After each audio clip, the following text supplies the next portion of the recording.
Hi everyone, I'm back here showing you how to make rice balls. So we've cooked our rice. I've opened up the top. I have this nice little rice spatula here that I use to sort of shake it up, fluff up the grains a little bit, and we're ready to go. So make sure you wash your hands really well. I washed my hands really well. I just touched my face, so I'm washing my hands again.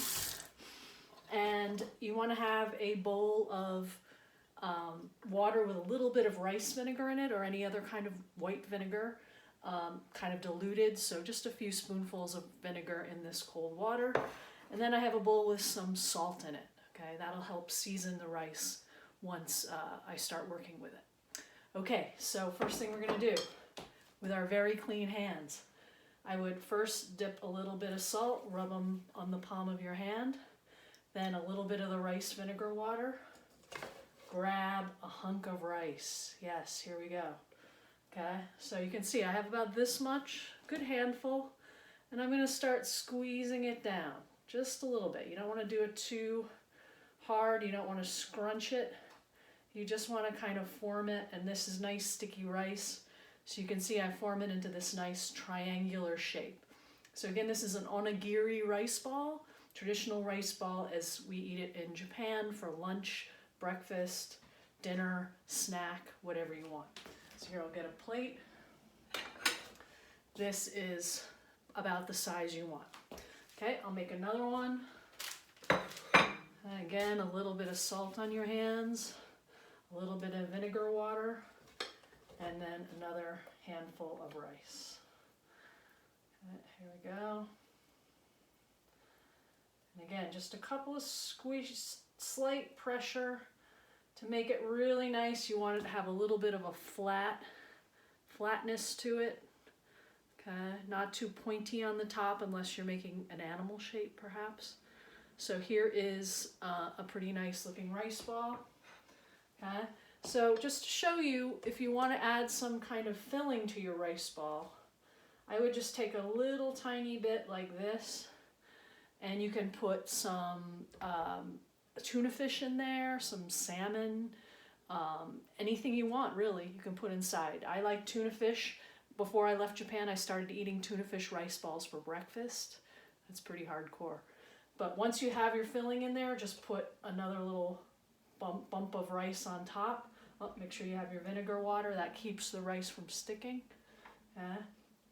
And then slowly again, maybe a little more vinegar water if it's sticking, especially if you're using half portions. Do your shaping into your beautiful onigiri rice ball, like this. Okay, so I'm going to rinse my hands a little bit, just to show you this next part. So one thing that is very popular in Japan is to cover your rice ball with nori, seaweed, the same seaweed you would use in a sushi roll or any other kind of seaweed snack. The same seaweed snacks you can get at Costco and other places are made from this. So what I did is I folded it in half and ripped it. You can cut it too if you want to be super exact. And then I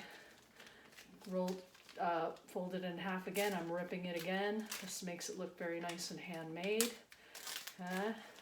Then you take your beautiful rice ball and you can wrap it around the edges. That's pretty nice. Ooh. Or you can wrap it around the middle, like so. Make a little kind of kimono out of your nori. Tasty.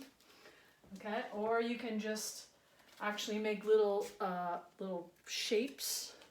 So for example, if I wanted to make this into a cat face, there would be an ear. So you can cut it out. They actually have little stamps in Japanese grocery stores that you can cut out pieces of nori to make animal faces on your onigiri.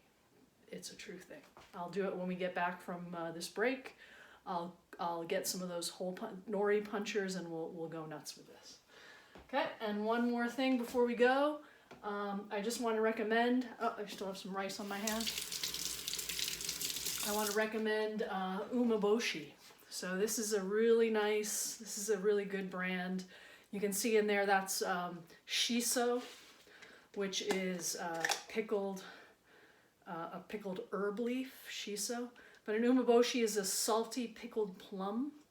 And if you're not so hardcore on fishy tastes or seaweedy tastes, this is a really good, like, sort of entry-level onigiri flavoring. You can put it in the rice to cook it, or you can put it in the middle of your rice ball. So I'll demonstrate that. So there's a pit in here, so you want to make sure you take out that pit. At this point, you could make some umeboshi tea if you're feeling really like you miss sesshin with Genjo-san and everyone in Seattle, or anyone else who has umeboshi tea. It's really a fine thing to drink at 4:30 in the morning. And so put your umeboshi in the middle of your rice bowl. Add some more rice on top. And don't forget your vinegar water and your salt.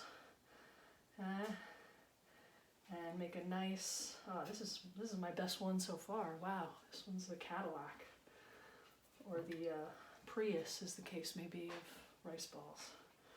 So here we go. There's my umeboshi rice ball, and usually you try to indicate what's in it with a little something on top. So I'm going to take a little pinch of umeboshi. Oh, there's a nice little string of shiso. Look, it looks like it's got a little curl on the top of its head. Isn't that adorable? All right, well, this is my lesson in how to make rice balls. Again, pretty simple. Don't forget your salt, your vinegar water. Don't forget to use a nice sticky kind of short grain rice. It can be white or brown. This is white, the traditional sushi rice, but brown is good too. And if you're interested in finding out more, there's lots of really good videos from Japanese cooks and others on interesting things to do with rice balls, things to mix in, things to decorate with. I mean, it really is an art form in Japan, onigiri do, as they say. So please take a look, and I hope you enjoyed it, and see you next time. Domo arigatou gozaimashita. And here's my plate of onigiri. I think Mrs. Chiba would approve. Maybe not. She's pretty high standards. All right. Thanks. Bye.